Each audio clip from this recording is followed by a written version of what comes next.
imperious arrogance of 1991. For 50 years of my life, in some form or other, Fairfax has been competition to me or my family. From the days of the Telegraph, to Channel 7 when it was owned by John Fairfax, to the Woman's Day when it was owned by John Fairfax before I bought it in competition with Woman's Weekly. I mean, this has been the challenge.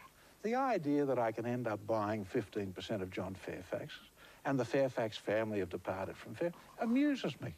Compare and contrast the handiwork of the spin doctors and minders circa 1997. Why shouldn't we be allowed to buy Fairfax, an Australian newspaper company, and grow our business and create a major Australian media company to try and export ourselves to the world as opposed to continuing this tendency of foreign ownership in Australia? Foreign ownership, the manipulators have decided, is the trump card. Our fundamental premise is that Australian ownership for Australian media assets is preferable to foreign ownership of Australian media assets. It wasn't always so.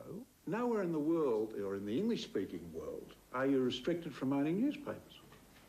Now here, for some extraordinary reason, we're sitting down and saying, you can only have 20% ownership. It's absurd. And here's the most blatant contrast of the old with the new. 1991, and Packer Mark II echoes the tradition of Packer Mark I. Well, I'm just wondering what independence you give your editors. As an owner, I believe that owners have the right to interfere in the running of a newspaper or in the running of a magazine. Packer Mark III takes us for fools. At Channel 9, we have always tried to encourage diversity of opinion, whether that specific opinion is one we agree in or not. Or, to be fair, maybe he's right. Why interfere when you don't need to? No doubt Rupert would give the same answer to questions about editorial interference. Terry, Rupert Murdoch, I just like the guy, McCrann, isn't the sort of journo you need to direct. Howard should stop feeding James nonsense lines about national champions, which James then uses very effectively in a PR sense. You just know what's coming, don't you? If ever we had a national champion in our media, it was Rupert Murdoch. Even Errol Simper puts his hand up. Better that he should hang his head. Australian-born Mr. Rupert Murdoch is technically a US citizen. Interesting concept, technical citizenship. I suppose he carries a technical passport, Errol.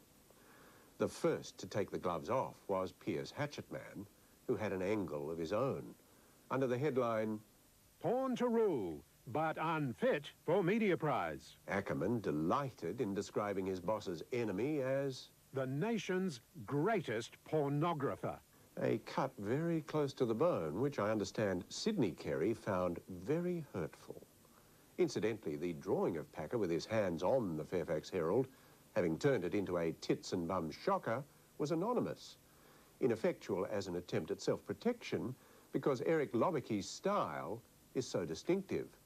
Ackerman obviously has hitched his wagon to Rupert for life, but Lobicki's options are still open. He told us today he'd just forgotten to sign his work. When there are only two possible employers, journalists' employment prospects are invidious. It's one implication of the Packer takeover move that hasn't been ventilated, but there must be a very long list of Fairfax people who needn't bother coming to work the day after the Packers walk in. Fairfax has its toadies too, but it's fair to say that the traditions of the Age, the Sydney Morning Herald and the Financial Review are incompatible with the lickspittle stuff that's always characterised those who make their careers with Murdoch and the Packers. Take as an instance this excursion by A Current Affair. Best luck, mate. All the best, son. Take it care. Today, Geelong are playing Essendon, whose two biggest fans just happen to be Peter Costello and his son Seth. The uncomfortable delivery and grating tones are unmistakably those of Graham Richardson. It speaks volumes that Richardson, with all his baggage, should be considered acceptable as a reporter. All the more so when his report was an image softener for Treasurer Costello on the night of his budget's delivery. Look, he's a good bloke, with his son, at the footy. Oh, these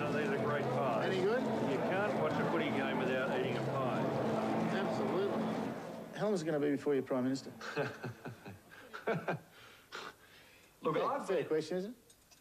No, it's not a fair question. You know it. You know it. You, of all people, know it's not a fair question. It's an impossible question to answer. This is the sort of political favour money can't buy. OK, let's say I'm a bloke, I'm living in the suburbs, I've got a wife, I've got some kids, I've been laid off my job, I've had a couple of years out of work, I'm really in struggle street.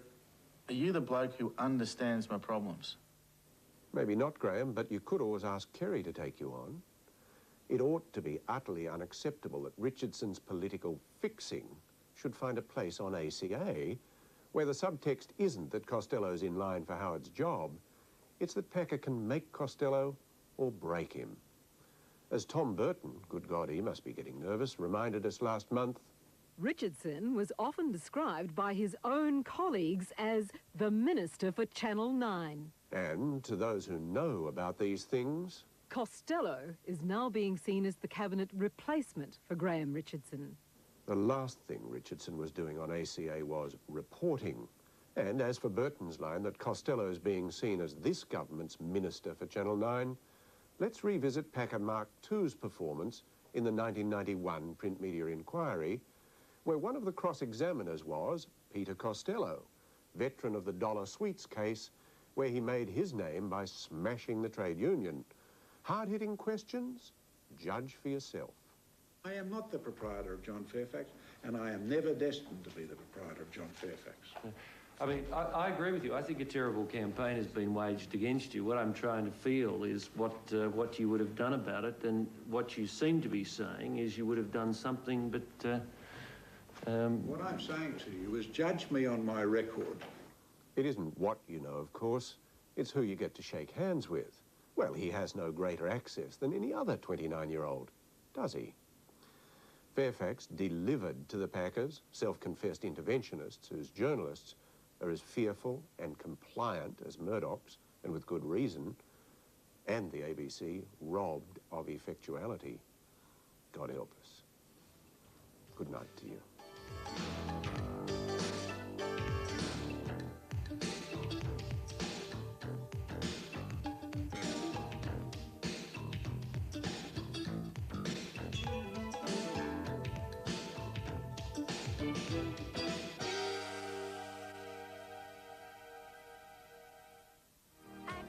The success of Flashdance, which took 107